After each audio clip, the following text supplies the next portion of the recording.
So ప్రస్తుతం మనతో రుద్రస్వామి అలాగే రాధిక గారు ఉన్నారు. వాళ్ళు ఎలా ఫీల్ అవుతున్నారు అఘోరి అరెస్ట్ పైన ఇదంతా కూడా మాట్లాడదాం. నమస్కారం అండి. గురుగారు, మొత్తానికి అరెస్ట్ చేయించారు. పోరాడి పోరాడి చాలా లాంగ్ టైం నుంచి మీరు ఒక్కలే పోరాడుతూ ఉన్నారు దీనిపైన బయటకు వచ్చి. సో ఇంతకీ మీరు సనాతన ధర్మాన్ని కాపాడినట్టేనా? ప్రజలందరికీ తెలిసిందే సనాతన ధర్మం కాపాడినామని. సనాతన ధర్మం పేరిట ఎవరైనా ముందుకు వస్తే వాళ్ళకి ఖచ్చితంగా మనం గుణపాఠం నేర్పిస్తామని. ఎల్లూరు శ్రీనివాస్ చేసిన పనులు ఈరోజు మొదటి భార్య అని చెప్పేసి కరీంనగర్ నుంచి ఇప్పుడు ఒక అమ్మ రావడం అంటే రాధిక పేరుతో పాటు ఆ అమ్మ ఇక్కడికి వచ్చి ఇలా మోసం జరిగింది, నాలాగా వేరే ఆడపిల్లలు కూడా మోసపోకూడదు గురువు గారు అని నేను సనాతన ధర్మాన్ని కాపాడనా అనే ఆలోచన చేసిన తర్వాత నా దగ్గరికి వచ్చిందని ఆ అమ్మ చెప్పింది కూడా. ఎందుకంటే ఎందరో ఛానళ్లలో ఎన్నో మాట్లాడుతూ ఉంటారు, కానీ నేను మాట్లాడిన దానికి ఆ అమ్మ స్పందించింది అని అంటే సనాతన ధర్మం బతికే ఉందని అర్థం అమ్మ. కాబట్టి ఎల్లూరు శ్రీనివాస్ లాంటి వాళ్ళని చెక్కుపెట్టడానికి ఒక ఆడపిల్ల చేతిలో వాడికి రాసి ఉన్నది అనేది వాడు ఊహించుకోలేడు. వాడు ఏం చేశాడు, ఎల్లూరు శ్రీనివాస్ చేసిన దాష్టికమైన పనులన్నింటికి పరమశివుడు పేరు పెట్టుకోవడాలు, వాళ్ళకి ప్రజలకి నిజంగా న్యాయం జరిగిందని అమ్మ. సోమవారం రోజు ప్రెస్ మీట్ పెట్టినప్పుడు మనము ఖచ్చితంగా గెలుపు మనదే అని చాలా తక్కువ శాతం మంది అనుకున్నారు. ఇట్లా ఇట్లా వందల్లో చూసినాం అని చెప్పి చాలా మంది అన్నారు. కానీ ఒకసారి ఫిట్నెస్ చేసిన తర్వాత అమ్మ మహిళా కమిషనర్ గారిని వెళ్ళి కలిసిన తర్వాత ఎన్నెన్ని పనులు ఎన్నెన్ని విధాలుగా ముందుకు జరిగాయో మీరు చూడండి. ఈ రోజు సనాతన ధర్మం పేరిట ఎల్లూరు శ్రీనివాస్ వచ్చి ఎంతో మోసాలు ఆడపిల్లలు చేస్తున్నప్పుడు అమ్మా ఈ రోజు ఫస్ట్ ఇప్పుడు ప్రజెంట్ సినారియో మన సనాతన ధర్మం అంటే జై భీమ్ మీద ఎన్నో కేసులు పెడుతున్నారు. జై భీమ్ అంటే అంబేద్కర్ గారిని తీవ్ర పదాజాలంతో దూషించాడని చెప్పి ఎన్ని కేసులు పెడుతున్నారు తెలుసా అమ్మా. Only in one day today the first day after the arrest తర్వాత అమ్మా ఈ రోజు ఒక్క రోజే 9 కేసులు పడ్డాయంటే నువ్వు నమ్ముతావు అమ్మా. 9 cases were declared as a FIR first information record. Ambedkar గారి లాంటి ఒక మహానీయుడిని తక్కువగా మాట్లాడినందుకని 9 కేసులు బుక్ అయినాయి. ఈ రోజు ఈ 9 కేసులు బుక్ అయిన దాంట్లో శ్రీనివాస్ కి రోజు ఉచ్చు బిగిస్తూనే ఉన్నది ప్రభుత్వం. ఇక్కడ మనకి సోమవారం గాని ఆదివారం గాని ఈ రాధిక అమ్మ ఉన్నది కాబట్టి మొదటి భార్య ఈవిడ వేసిన ఫైల్ ఎఫ్ఐఆర్ రూపాన కరీంనగర్ డీజీపీ గారి దగ్గర ఐజీ గారి దగ్గర ఫైల్ అవుతుందన్న ఇన్ఫర్మేషన్ కూడా ఈ రోజు మార్నింగ్ ఆజాద్ గారితో కూడా మాట్లాడి తెలుసుకున్నాను నేను. ఇన్ని విషయాలలో అమ్మ శివరుద్ర సాగు గెలిచిండా అనడానికంటే ముందు మనందరం గెలిచినామని అని అనాలమ్మా. ఒక ఆడబిడ్డ బయటకు వస్తే గాని మనందరం ముందుకు కదలలేకపోయాం. ఛానల్ అంటారా, టీఆర్పీ అంటారా, టీఆర్పీ అంటారా, అదంతా వ్యక్తిగతం. కానీ మీరందరూ కూడా ఒక ఆడబిడ్డకు మోసం జరిగింది, ఎల్లూరు శ్రీనివాస్ మోసగాడు అని చెప్తేనే కదా కెమెరాలు పట్టుకొని వచ్చింది. అవునండి, అంతే కదా. విషయం లేని మీరందరూ కూడా రారు కదా తల్లి. కాబట్టి ఏంటంటే ఆ అమ్మని చాలా ఇబ్బంది పెట్టారు. మొదట్లో మాస్క్ తీయలేదని, దొంగదని, ఎక్కడదని అదని చెప్తే నేనేమన్నాను, ఒకదానితో ఒకటి మాట్లాడాలమ్మా. ఒక ఆడపిల్ల తనంతలో తాను వచ్చి నేను ఇది నేను అది అని అన్నది. మీరందరూ కూడా నన్ను నమ్మొచ్చినప్పుడు నేను న్యాయపరంగా మీకు 4 నుంచి వారంలో సమస్య పరిష్కారం చేసి చూపిస్తాను అన్న తర్వాత అక్కడ కిన్నెర కాటాల నుంచి అంటే అర్ధనారేశ్వరం నుంచి కామీర్పేటలో తర్వాత దమ్మాయిగూడలో కేసు వేయించారు. వాళ్ళే వేసుకున్నారు పోయి ఇట్లా మమ్మల్ని అవమానపరుస్తుండ్రు మా కమ్యూనిటీని అని. తర్వాత ఇందులో అత్యంత ముఖ్యమైన ట్విస్ట్ ఏంటంటే అమ్మా వాళ్ళ ఊరేడుందో కుషన్పల్లి ఉంది కదా, ఆ కుషన్పల్లిలో కూడా అంబేద్కర్ ని దూషించినట్టుగా వాళ్ళ యొక్క కుల పెద్దలు కేసేసారు శ్రీనివాస్ పైన. వాళ్ళ అన్నగారు కూడా అందులో విట్నెస్ లో ఉన్నాడు. గురుగారు, మొత్తానికి ఎన్ని కేసులు అయి ఉంటాయి ఇప్పుడు శ్రీనివాస్ పైన? అమ్మా మొత్తానికి ఎన్ని కేసులు అయి ఉంటాయి ఇప్పుడు? ఒక 25-30 కేసులు అయి ఉంటాయి. నాకు తెలిసి 22-23 అయి ఉండొచ్చమ్మా. 22-23 అయి ఉంటాయి. 22-23 ఇంకా చాలా పెద్ద ఎత్తున కేసులు పడబోయేది ఇంకా. ఎందుకంటే ఆయన గారు చేస్తున్న పనులన్నీ చూస్తూ ఊరుకునే సమయం అయిపోయింది కదమ్మా. కాన్ఫిడెన్స్ వచ్చేసి. ఇంకోటి రాధిక గారు అసలు ఏమనుకుంటున్నారు? న్యాయపరమైన అడగండి. ఖచ్చితంగా అండి. అయ్యో మేము అసలు రాధిక గారు చెప్పండి. సో ఎలా అనిపిస్తుందండి? మీకు కావాల్సిన న్యాయం ఇదే కదా, మీరు మీడియా ముందుకు రావడానికి కారణం తనను అరెస్ట్ చేయించాలి, నెక్స్ట్ ఏ అమ్మాయి కూడా ఇలా బలవ్వకూడదు అనే మెయిన్ ఉద్దేశంతో మీరు వచ్చారు. ఫైనల్లీ ఇప్పుడు జైల్లో ఉన్నాడు. సో ఏమనిపిస్తుంది, మీరు ఎలా ఫీల్ అవుతున్నారు? ఇదైతే సగం హ్యాపీనెస్ ఇస్తుంది మేడం. ఓకే, ఎందుకంటే ఇంకా చట్టం అంటే కోర్టు చేయాల్సింది ఇంకా పని ఉంది. తనకి ఉరి శిక్ష పడిన తర్వాత కదా. ఓకే, నేను వచ్చిన దానికి ఒక అర్థం. ఇప్పుడు నాతో పాటు కొట్లాడిన గురువు గారు గాని, ఆజాద్ అడ్వకేట్ గారు గాని, నా ఫ్యామిలీ మెంబర్స్ గాని, నా బ్రదర్స్, అంకుల్స్, అంత ఒక ఆడపిల్ల కోసం కొట్లాడినంత వృధా కావద్దు అనే కదా నేను ముందుకు వచ్చాను. ఫస్ట్ ఉరి శిక్ష పడాలి. సో అంటే మీరు ఇప్పుడు ఒక 20 ఏళ్ల శిక్ష పడుతుంది అని చెప్పేసి మేము వినడం జరిగింది. అంటే మీరు ఉరి శిక్ష కోరుకుంటున్నారా?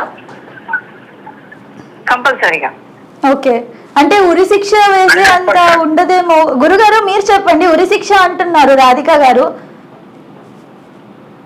అంటే అంటే ఆ అమ్మ కోపం అలాంటిది. కాబట్టి ఆడబిడ్డకి ఎవరైందంటే అమ్మ దెబ్బ తగిలినోడికే కదా నొప్పి విలువ తెలిసేది. అవునండి. కాబట్టి ఆ అమ్మ అట్లా ఆవేశంగా అన్నది, లేకపోతే తెలివి లేక అన్నది అని అనుకోవచ్చు. మీరు ఒక యాంకర్ పొజిషన్ లో ఉన్నారు కాబట్టి బాధ అనేది అంత మానసికమైన పరిస్థితులని ఎన్నో ఇప్పుడు ప్రతి ఒక్కరికి ఒక ఆశా జీవితం అమ్మా. దాన్ని ఒక్కసారి చిన్న భిన్నం చేస్తే మన ప్రాణాలకి ముప్పొచ్చిందని తెలిస్తే అవతల వ్యక్తి ప్రాణాల గురించి తక్కువ వేసి మాట్లాడడం అనేది సహజంగా చూసేది. చట్టపరంగా నిర్ణయాలు వేరేలాగా ఉన్నాయి. అటెంప్ట్ రేప్ కింద అని, అసాంఘికమైన కార్యకలాపాలని, సాధు సత్పురుషులందరి ద్వారా చేసిన ఏమంటారంటే సాధువుల రూపంలో ఉండి ప్రజలని మభ్యపెట్టి మోసం చేసి డబ్బులు పేరిట ముందుకొచ్చాడని, ఇట్లా కొన్ని ఉన్నాయమ్మా. ఇలాంటి విషయాలలో చట్టం నిజంగా పని బలంగా చేయాలనేది అందరూ ఎదురు చూస్తున్నారు తల్లి. అవును. రాధిక గారు మీరు అడిగిన రాధిక గారిని అడగండి. ఇంకా ఆవిడ గారే ఇంకా ఎన్నో విషయాలు చెప్పాలి. కాబట్టి ఎల్లూరు శ్రీనివాస్ నేను అఘోర రూపం పెట్టొద్దు అని పట్టుకోగలిగిన. మిగతాదంతా చట్టంలో ఉన్న పనే ఈ అమ్మలో ఈయన చేసే నిర్ణయాలే ముఖ్యమైనవి. అవును. రాధిక గారు చెప్పండి. సో రాధిక గారు, మా ఛానల్లో క్లియర్గా మీతో మాట్లాడింది లేదు. సో ప్రెస్ మీట్ అవన్నీ కూడా మీరు అప్పుడు సరిగ్గా ఇవ్వలేదు కాబట్టి కొన్ని ప్రశ్నలు ఉన్నాయి, అవైతే అడుగుదాం అనుకున్నాను. సో అసలు మీరు ఎలా పరిచయం అయ్యారండి ఇతనికి, అఘోరికి, శ్రీనివాస్కి? ఒక భక్తి పరంగానే నేను పరిచయం అయ్యాను. అంటే ఎలా కాంటాక్ట్ ఎలా వచ్చింది మీకు? అర్థం కాలేదు. కాంటాక్ట్ అంటే మీరు నంబర్ కాల్ చేశారా లేదా ఇన్స్టా అలా ఏమైనా యూజ్ చేశారా? కాల్ చేశారా అతనికి?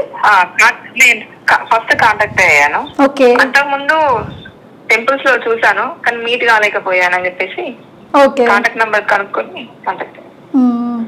అయితే అతను ఏమన్నాడంటే ఒక వీడియో చేసినప్పుడు రిలీజ్ చేసినప్పుడు తను ఏమన్నాడు అని అంటే తన రికార్డింగ్స్ బయట పెట్టట్లేదు, నావే పెడుతుందని తను మిమ్మల్ని బ్లేమ్ చేయడం జరిగింది కదా. తాళి కట్టలేదు అది ఇదని. మీరు క్లియర్ గా తాళి కూడా చూపించారు. సో తాళి ఎక్కడ కట్టాడు, ఏం చెప్పి కట్టాడు? ఇక్కడ మాకు ఊరిలో చివరిన టెంపుల్ ఉంటుంది. ఆ టెంపుల్లో హలో వినిపిస్తుందండి, వింటున్నాను, చెప్పండి. మా ఊరి చివరిన టెంపుల్ ఉంటుంది. ఆ టెంపుల్ లో మేము కలిసాము. అక్కడ జరిగింది ఇదంతా. అంటే ఏం చెప్పాడు? పెళ్లి చేసుకున్నా అని చెప్పాడా లేదా ఇది నా అంటే ఏం చెప్పి కట్టాడు మీకు తాళి? ఫస్ట్ అలా ఏం చెప్పలేదు, అట్లా ఏం చెప్పలేదు. నార్మల్ గా మాట్లాడుతూ ఉంటే ఇదంతా చేసేసాడు. ఓకే, అంటే తాళి కట్టేశాడు. Okay okay. తర్వాత మళ్ళీ వర్షిని గురించి తెలిసినప్పుడు ఏమనుకున్నారు? మీరు మాట్లాడారా? అంటే ఏంటి ఇదంతా, నాకు తాళి కట్టావు సేమ్ అలాగే అమ్మాయి కూడా కట్టావేంటి అని అడిగారా మీరు? అంటే నాకు మొన్న ఆ అమ్మాయి అంటే 15 days బ్యాక్ పెళ్లి రిలీజ్ చేసిన తర్వాతనే నేను వచ్చాను బయటకి. అవునవును. అంతకు ముందు వరకు నాకేం చెప్పలేదు వర్షిని గురించి. ఓకే. సో ముత్యాలమ్మ టెంపుల్ తర్వాత నుంచే ఇప్పుడు మన గురుగారు రుద్రస్వామి గారు కానివ్వండి, ఇంకా వేరే వాళ్ళందరూ కూడా బయటకు వచ్చి అలా నగ్నంగా తిరగడం కరెక్ట్ కాదు అని చెప్పేసి చాలా రకాలుగా తనపై వచ్చి ఫస్ట్ అమ్మాయి అని, తర్వాత ట్రాన్స్జెండర్ అని ఇలా వీడియోస్ ముందు నుంచి వస్తూనే ఉన్నాయి కదా. ఆ తర్వాతే కదా మీరు కలిశారు. ఈ 2025లో జనవరిలో కదా మీరు కలిసింది. మరి మీకు ఎలా నమ్మాలనిపించింది అంటే తనని? లేదు లేదు లేదు, నేను అంత ముందే నవంబర్ ఎండింగ్ లో నేను కలిసాను. అప్పటికైనా నవంబర్ ఎండింగ్ అయినా కూడా అతనిపై విమర్శలు ఉన్నాయి కదా. హలో, అర్థం కాలేదు. ఇప్పుడు మీరు నవంబర్ లో కలిసినా కూడా అంతకు ముందే అతనిపై విమర్శలు ఉన్నాయి కదా, అంటే మీరు ఎలా దైవభక్తి పరంగా వెళ్ళారా? విమర్శలు అనేది నేను చూడలే గానీ తన మీదనైతే పాజిటివ్ గానే విన్నా నేను అంతకు ముందు. ఓకే, పాజిటివ్ నే విన్నాను కాబట్టి నేను అదే పరంగా భక్తి పరంగానే నేను వెళ్ళాను.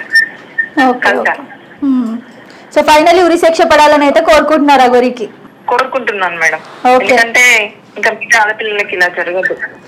ఓకే ఓకే అండి, థ్యాంక్ యూ సో మచ్ అండి. ఉన్నారు ఆయన లిస్ట్ లో చాలా మంది ఉన్నారు. ఓకే, అంటే మీకు తెలుసా అండి వాళ్ళు, అంటే ఏంటి తెలిసిన వాళ్ళు ఉన్నారా మీకు? అంటే నాకు తెలిసిన వాళ్ళు లేరు కానీ బట్ అప్రోచ్ అయితే అవుతున్నారు నాకు. నేను నిన్న మీడియాలో కూడా అదే చెప్పినాను. ఓకే, ఇంకా ముందు ప్రూఫ్ నేను బయటకు వస్తాను. ఓకే, ఇంకోటి వర్షిని కూడా మీతో మాట్లాడింది కాల్లో అని చెప్పేసి విన్నాం, అది నిజమా అండి?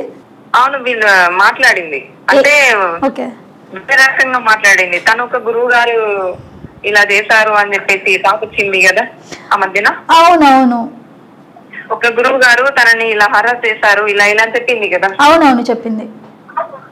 ఆ విషయంలో నన్ను కొన్ని సలహాలు అడగడానికి నాకు కాంటాక్ట్ అయ్యారు. నాకు అప్పటికి తెలీదు. ఒక ఆడపిల్లగా ఒక బాధితురాలుగా తనని కాపాడాలనంటే సరే ఫస్ట్ తనకి ఏమైందో తెలుసుకుందాం అని చెప్పేసి నాకు తెలిసిన విధంగా తనని అడిగిన, నేను అడిగి తెలుసుకున్నాను అంతే. నాకు అంతకు మించి ఇంకా పరిచయం లేదు. ఫస్ట్ టైం అప్పుడే మాట్లాడాను. ఓకే, సో ఇంతకండి మీ దృష్టిలో ఈ పెళ్లి చెల్లుతుందంటారా చెల్లొద్దంటారా ఏంటి? అసలు చెల్లకూడదా ఇలాంటివి, అమ్మాయి పెళ్లి చేసుకోవడం? అసలు అమ్మాయి పెళ్లి చేసుకోవడం అనేది చట్టం ఇంకా రాలేదు. అది ప్రాసెస్ లో ఉంది, పెండింగ్ లో ఉంది. ఇంకా దాని మీద తీర్మానం ఇవ్వలేదు సుప్రీంకోర్టు. అందులో ఈ అటు ఇటు కానీ ఎల్లూరి శ్రీనివాస్ అంటే ఒక కామాంధుడు అని చెప్పొచ్చు, కామ పిశాచ్ అని పేరు పెట్టచ్చు. ఇలాంటి ఏ బ్రీడ్కి చెందాడో తెలియని ఈ వ్యక్తితో ఆ అమ్మాయి పెళ్లి అనేది చెల్లదు. నాదే ఒక రాక్షస వివాహం అని నేను చెప్పుకుంటున్నాను. అంటే ఫస్ట్ వైఫ్ అని అనకుండా ఫస్ట్ బాధితురాలని చెప్పుకోండి. ఎందుకంటే నాకంటే ముందు ఎంతమంది పెళ్లి చేసుకున్నాడో నాకు కూడా ఇంకా తెలియదు. అవును, ఇప్పుడు మీరంటే బ్రేవ్ గా బయటకు వచ్చారు, ధైర్యంగా చెప్తున్నారు, కానీ వేరే వాళ్ళు చెప్పుకోలేని వాళ్ళు ఉంటారు. తాళిని ఎగతాళి చేస్తున్న ఒక ప్రబుద్ధునికి బుద్ధి చెప్పాలి అని చెప్పేసి నేను బుద్ధికి వచ్చిన. మన భారతదేశంలో తాళికి చాలా పెద్ద ఎత్తున ఒక పవిత్రత ఉన్నది. అవునండి, విదేశీయులు తాళిని గౌరవిస్తారు మేడం. అట్లాంటి ఒక దరిద్రుడు ఒక పసుమమ్మను పట్టుకొని అందరి మెడలో ఇష్టం ఉన్న వాళ్ళ మెడలో వేసుకుంటూ వస్తున్నాడు. సో నాకు కూడా అలా జరిగింది అని చెప్పేసి నేను ఒక బాధితురాలుగా ఇలా జరుగుతుందని అనుకుంటున్నా. ఓకే ఓకే అండి, సో రాధిక గారు థ్యాంక్ యూ సో మచ్ అండి. మొత్తానికి చూసారు కదా, మనం ఇప్పుడే ఒక కాల్ అయితే మాట్లాడాము. సో ఎవరైతే ఫస్ట్ బాధితురాలు, భార్య కంటే కూడా బాధితురాలు అని చెప్పొచ్చు, శ్రీనివాస్ చేతిలో మోసపోయిన ఒక బాధితురాలు కాల్ అయితే మనం విన్నాము. సో తను ఇప్పుడు కూడా ఇంకా ఈ జైలుకి వెళ్ళడం నాకు సరిపోలేదు, ఇంకా తనకి ఉరిశిక్ష వేయాలని చెప్పేసి అంటా ఉంది ఏకంగా. అండ్ నిజం చెప్పాలి అని అంటే ఇలాంటి వాళ్ళు చాలా మంది బాబాలు వీళ్ళందరూ కూడా బయట ఉన్నారు, తిరుగుతున్నారు. అండ్ మన జనాలు ఎవరైతే ఉన్నారో పిచ్చి జనాలు నమ్ముతూనే ఉన్నారు. సో ఒక అడ్వకేట్ అయ్యుండి తనే నమ్మింది అని అంటే ఎంతలా నమ్మించాడు ఆడు శ్రీనివాస్ గారు అన్నది అయితే మనం ముఖ్యంగా మాట్లాడాలి. సో శ్రీనివాసనే కాదు, బయట ఎవరైతే ఫేక్ బాబాలు, ఆస్ట్రాలజర్స్ అండ్ చాలా ఉన్నారు, వీళ్ళైతే నమ్మించడంలో సూపర్ ఎక్స్పర్ట్స్ అనమాట, సూపర్ యాక్టింగ్ చేస్తారు. సో మొత్తం దేవుడినే సాక్షాత్ నేను దేవుడినే, నేను ఇలా చెయ్యేస్తే చాలు మీరు ఉద్ధరించిపోతుంది మీ లైఫ్ అని చెప్పి ఆ విధంగా చెప్తూ ఉంటారు. సో ఇప్పుడైతే ఒక రకంగా చెప్పాలి అంటే చాలా మంది అమ్మాయిల లైఫ్ అయితే మనం కాపాడమని చెప్పాలి. సో దీంట్లో చాలా మంది చేయి ఉంది, ఒక్కళ్ళ వల్ల అయితే ఇది పాసిబుల్ కాదు. శ్రీనివాస్ని జైలుకి పంపించడం. సో అఘోరీలు, జర్నలిస్టులు, అలాగే మన మీడియా టీం అందరూ అండ్ గర్ల్స్ కూడా చాలా మంది వచ్చి బయట సఫర్ అయ్యారు, కేసులు వేశారు, దీనిపై పోరాడుతూనే ఉన్నారు కంటిన్యూగా. కాబట్టి ఈరోజు శ్రీనివాస్ జైల్లో ఉన్నాడు. అంబేద్కర్ గారిని తిట్టిన వీడియో మన శశి టీవీలోనే అది పోస్ట్ చేసాం మేము. సో ఆ తర్వాత నుంచి ఇంకెక్కువ రియాక్షన్ వచ్చింది పబ్లిక్ నుంచి బయటికి. సో ఇంతవరకు దేవుడు, సనాతన ధర్మం ఇవన్నీ అంటుంటే కూడా ఎవరు పెద్దగా రియాక్ట్ అవ్వలేదు. కానీ ఒక్కటేసారి అంబేద్కర్ గారిని తిట్టగానే అందరూ కూడా బయటికి వచ్చి మాట్లాడడం జరిగింది. సో ఇందాక మనకు వచ్చిన ఇన్ఫర్మేషన్ ప్రకారం శ్రీనివాస్ ఊర్లోనే వాళ్ళకి సంబంధించిన కుల పెద్దలే తనపై కేసు కూడా వేయడం జరిగింది. సో మనమైతే చాలా హ్యాపీగా ఫీల్ అవ్వాలి. ప్రస్తుతం అయితే అంతా క్లోజ్ అయిపోయింది అండ్ కఠిన శిక్ష పడాలి శ్రీనివాస్ కి ఖచ్చితంగా. అండ్ నెక్స్ట్ ఇలా ఎవరిని పడితే వాళ్ళని వచ్చి ఏదో రుద్రాక్షలు వేసేసుకొని ఒక 2 నామాలు పెట్టేసుకుంటే జనాలు వాళ్ళను నమ్మొద్దు అని అయితే కోరుకుంటున్నాము. సో ఇలాంటి మంచి వీడియోస్ కోసం చూస్తూనే ఉండండి శశి టీవీ.